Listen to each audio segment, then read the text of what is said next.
Assalamualaikum warahmatullahi wabarakatuh. Alhamdulillahirabbil alamin. Hari ini Allah masih memberikan kita nikmat kesehatan dan kekuatan sehingga kita bisa mengikuti kegiatan Madin. Alhamdulillahirabbil alamin.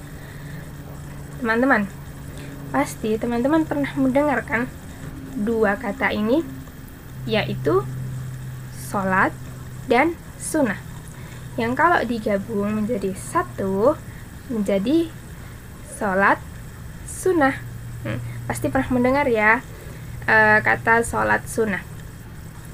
Oke, jadi hari ini kita akan membahas tentang sholat sunnah. Tapi sebelum itu, mari kita berdoa bersama-sama terlebih dahulu. Sudah hitung sampai 3, kemudian kita berdoa bersama ya. Wahid, isnan, salasa. Bismillahirrahmanirrahim. Rabbi zidni ilma warzuqni fahma. Amin. Kalau begitu, mari kita mulai masuk ke pembahasan sholat sunnah. Jadi, apa itu sholat sunnah? Sholat sunnah merupakan sholat yang dikerjakan selain sholat fardu. Kalau sholat fardu teman-teman udah tahu ya, yaitu sholat yang 5 waktu, yaitu pada waktu subuh, duhur, asar, maghrib, dan isya. Jadi kalau sholat sunnah itu dikerjakan selain sholat fardu yang 5 tadi. Dan hari ini kita akan mengenal 10 macam sholat sunnah.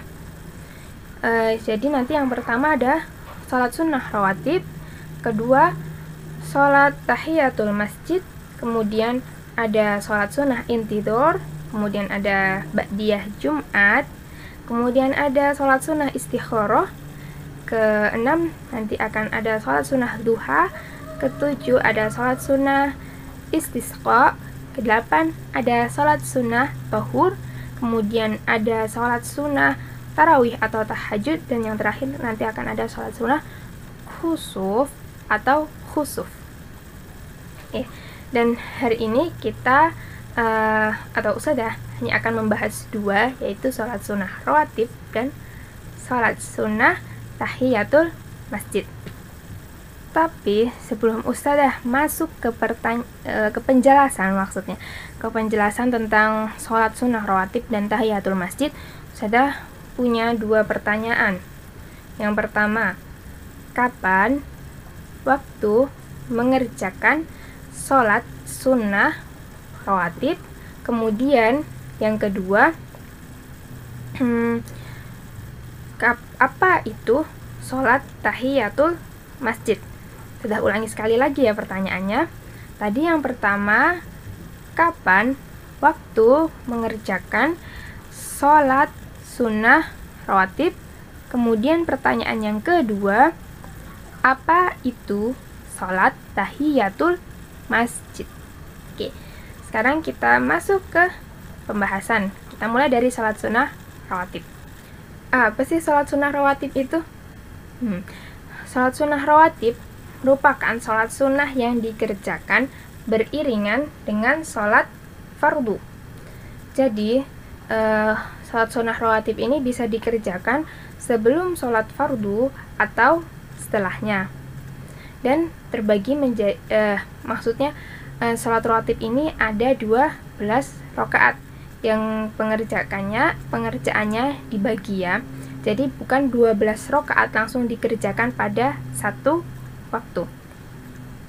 Dan waktu-waktu pengerjaan sholat rawatib yaitu 2 rakaat sebelum sholat subuh, 4 rakaat sebelum sholat duhur, kemudian 2 rakaat lagi setelah sholat duhur, kemudian ada 2 rakaat setelah maghrib, dan terakhir 2 rakaat setelah sholat isya.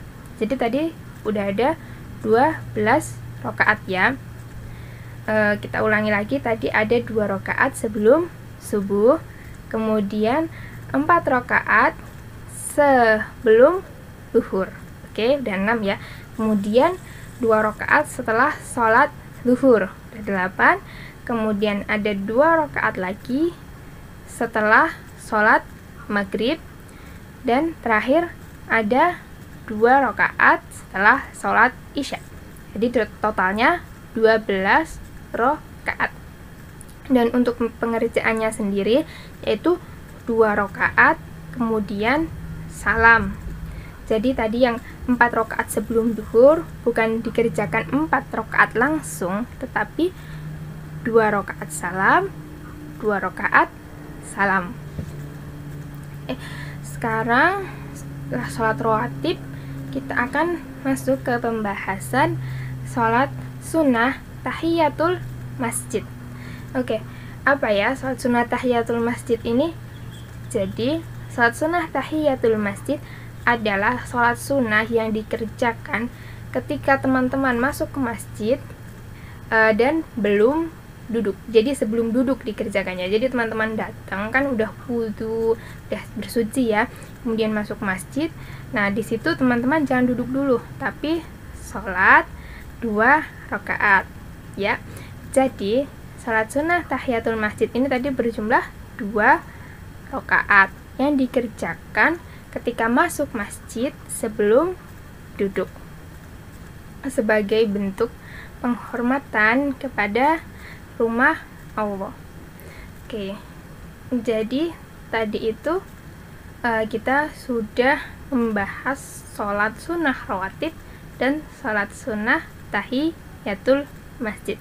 Semoga mudah dipahami ya teman-teman. Oke. Jadi untuk pembahasan kali ini sampai di situ.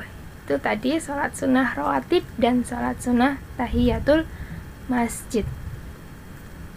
Dan untuk pertanyaan tadi yang di awal, sudah yakin teman-teman bisa menjawabnya karena sudah mendengarkan penjelasan hari ini. Untuk itu, untuk kurang lebihnya Ustadzah mohon maaf, untuk salah katanya Ustadzah juga mohon maaf. Ustadzah cukupkan sampai di sini. Wassalamualaikum warahmatullahi wabarakatuh.